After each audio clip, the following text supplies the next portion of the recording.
Robert Lawarre was born and raised in Lima, Ohio, until the age of 13 when his family moved to Titusville, Florida.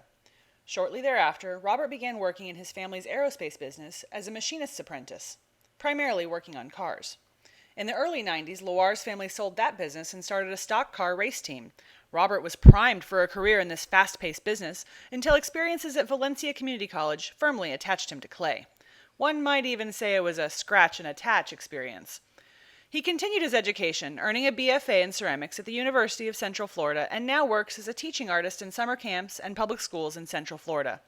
Robert's own work has been displayed at galleries and museums nationally and internationally, totaling more than 130 shows in the last 9 years. NCECA was thrilled he agreed to demonstrate his techniques in the process room at the 2015 conference Lively Experiments in Providence, Rhode Island. I feel like there's a bit of a relationship that you develop working with the clay. I hear people talk about fighting the clay or it doesn't want to do this, but in my opinion, it's more of you develop a relationship and understanding with the clay, and I think pulling a slab does allow you to do that, but I don't think it hurts to have a slab roller to start you off in that direction, to get it more even, but I'm not sure how stable this table is. I did this on the floor back there earlier, but the trick to pulling a slab is when you pull it towards yourself, you let the bottom edge hit first. Usually it'll stick, especially if the surface is a little more non-porous or seasoned with the surface of clay kind of embedded in the fabric. But I do use fabric, and you can probably see some dust here. I have it stapled down to a workbench. This fabric is actually a duck fabric. It's synthetic, so it doesn't absorb as much moisture, if any. So I'll actually use this on regular occasion on my workspace. I'll spray it down with moisture. My clay is normally more stiff than this. I prefer to work with a little bit more firm because I work thin. I want to look almost slip cast, that thinness if I can. So when you stretch that slab again, I'll stretch it one direction, I might stretch it the other as well, but at some point I will refer to my rolling pin to make it a little bit more even.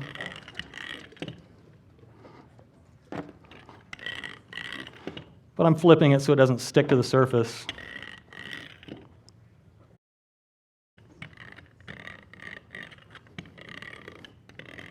How bad does that rolling pin sound? Okay.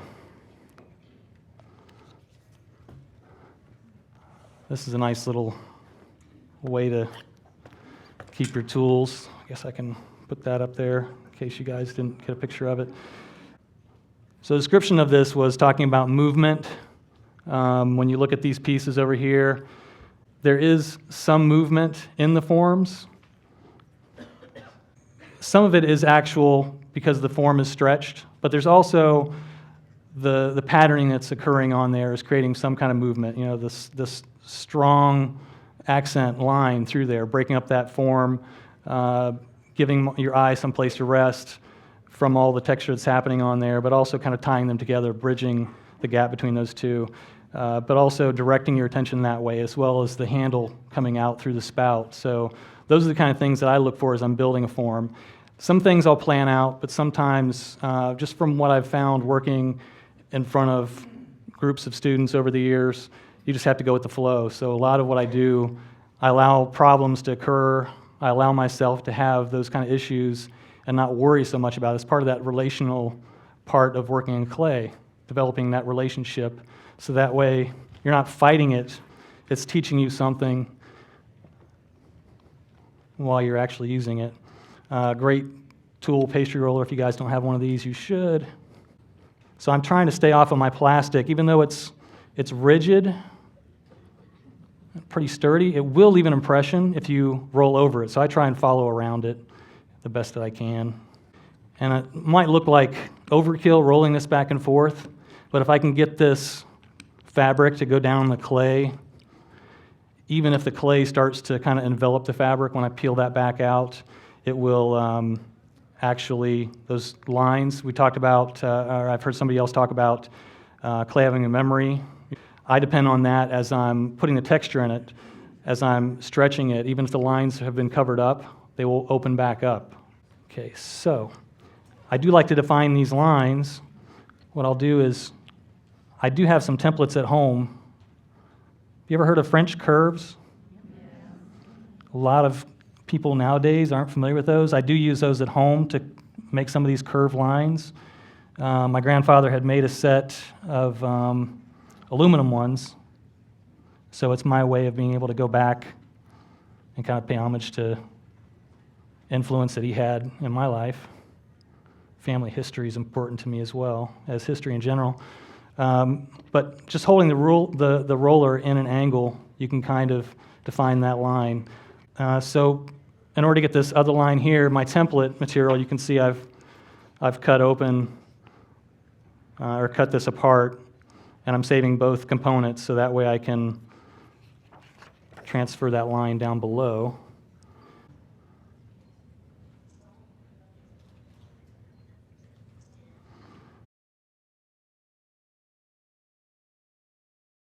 So I'm going to define this line.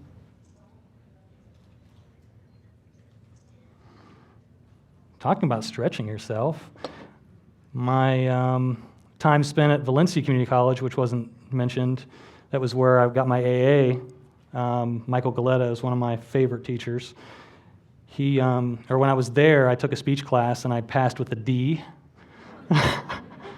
So if I could remember that teacher's name, and we, of course, remember the teachers we like. If I could remember that teacher's name, I'd love to call her up and say, hey, guess what I'm doing today? Speaking in front of hundreds of people. Okay, so I did have my template that I started from, and I probably should have referred to that. One thing that I did differently, I tried something different. I cut the top round. So what I have now is, as you can see that, it's just curved at the top to match the rest of the curves. What I've also done is, instead of keeping it square on the sides, and I usually keep this from one side, so I'll mark the area on the other side from the piece that I cut off on one side. Again, I kind of want it to match up, and I'm strictly doing this to get the pattern to line up. That's the main reason why I'm cutting this the same on each side. All right, so this is the other trick that I'll do. Usually down the sides of my slab before I stand it up, I'll take and I'll undercut on one side and bevel down on one side, so that way my pattern can continue over. So I could show you just kind of like and I'll tell you what I'm doing here in a sec. You might actually.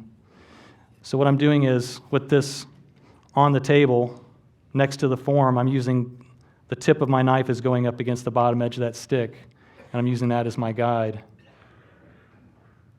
The cameraman's going to get mad at me. So again, I use the stick as my guide to trim it. So that way I get a nice beveled edge all the way down the form.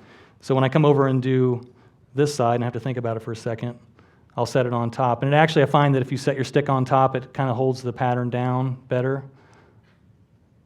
But with this knife, it doesn't pull the clay and stretch my pattern. You know, as artists, I think, hello? As artists, I think it is very common for people to focus on themselves, and I try not to do that. I really try not to do it, but it's hard because you do want to do things that you love, but also that's why your students want to be there too. It's because they want to kind of capture what you're feeling.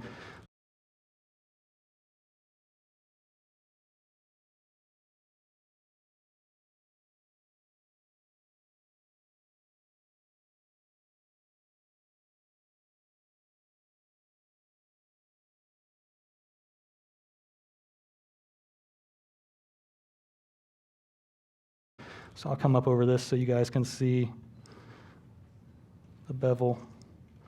So I try to gingerly press this stuff together if I can. So it's smooth enough that you don't need to do that? Yeah, the particles are so small. That's from my understanding, the particles being so small, and I'm not looking at my seam here. I normally would gingerly kind of press this together and not mess up my texture.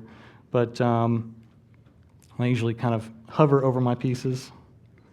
Not that I'm trying to impose my will on them. I'm trying to develop this relationship, this understanding with it. Good clay. But I just find I have a better movement around the form when I'm doing this.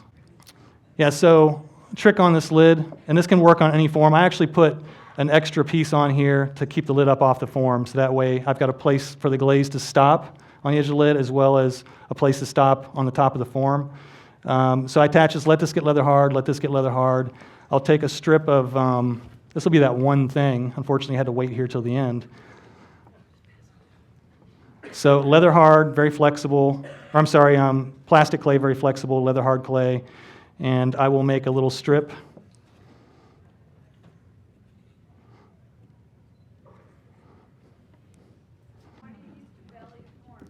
I usually will stretch out the clay with my hands. I did get out one of these mud tool bumps to be able to stretch out, but I typically use my hand on most forms and support underneath and just come and stretch the clay out.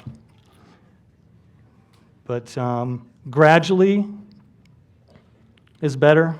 You can come back and always push out more. What I like about the fabric is those lines will give you a place for that clay to stretch and split apart.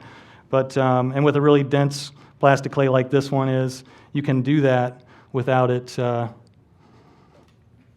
splitting. What I'll do is I'll make a little L-shaped piece like this, set it inside of the form. And the trick that I have my students do to keep it from sticking, because I usually don't, I usually just do it like this. I'll have them take a plastic bag and cut the corner off of the plastic bag. I know I had one. Cut the corner off the plastic bag, and you can use this as a barrier to keep the clay from sticking.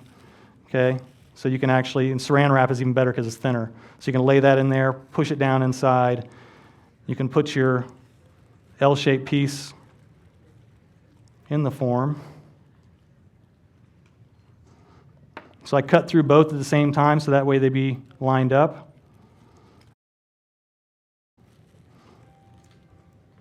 So yeah, just in a matter of a few minutes it will come out. And then I would take and blend that clay. And then after it's leather hard, I'll take and sand the bottom of it. Okay, so then it will fit nicely. And I'll put a little key, a little lock key. I'll dig a little groove in it. And then I'll put a piece of clay in there, put a little water on this, not on the piece of clay. I'll press it in, and it'll stick, and I'll pull it out. Being angled in allows it to kind of, I think, fit better. Thank you so much.